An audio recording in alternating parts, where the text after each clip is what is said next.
দেখো গো আমরা কোথায় আসলাম, দেখতে পাচ্ছ? গ্রামের বাড়ির ইজ্জতে আসলাম। আর এখানে কে কে আসলাম দেখো, ধর্মেন্দ্র ভাই, তারপর আমাদের পিঙ্কি বন্যু, হেমা মালিনী, আর এলো আমাদের ভাই বউ। সেম সেম কলার দিয়ে আইছে গো, দুই বান্ধবীর টান আছে বুঝছো।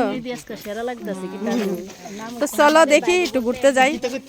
খুব সুন্দর দেখো, এখানে হাট করে রাখছে, দেখতে খুব ভালো লাগতেছে। কিন্তু এদিকে ওদিকে কিন্তু সবটা জায়গার মধ্যে যাওয়ার পথে দেখি, দেখো গ্রামের বাড়ি, যে গ্রামের বাড়ির মতন সাজায় রাখছে খুব সুন্দর করে।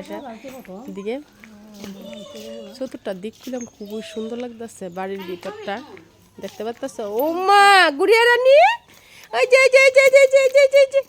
আরে বাবা কি সুন্দর করে বসে আছে গো।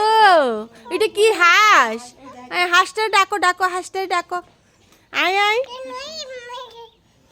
বান্ধবীরা আছে না, মাঝে মধ্যে জানি কি হয় বুঝতে পারি না, কথা সুর টুর সব পাল্টায় জায়গা।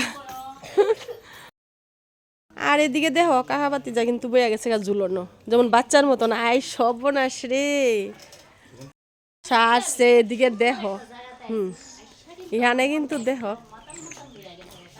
রকস্টার আয়া পড়ছে, হিরোইন রকস্টারের মতন বাজাইতেছে।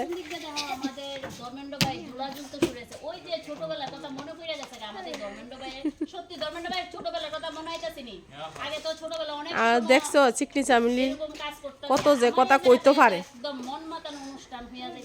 অনুষ্ঠান গিটারটার যে আওয়াজ হয় না, কারণ পারি না তো, সেই কারণে কি আওয়াজ হইব। আচ্ছা যাক একটু শুটিং শাটিং করানোর লেগে। আমাদের মেয়েটাও কিন্তু গিটার নিয়ে শুটিং শাটিং করা শুরু করে দিল। আর আমাদের ভিডিওটা কীরকম হয়েছে একটু কমেন্ট করে অবশ্যই বলবে। দ্বিতীয় পার্ট কিন্তু অবশ্যই তাড়াতাড়ি নিয়ে আসবে।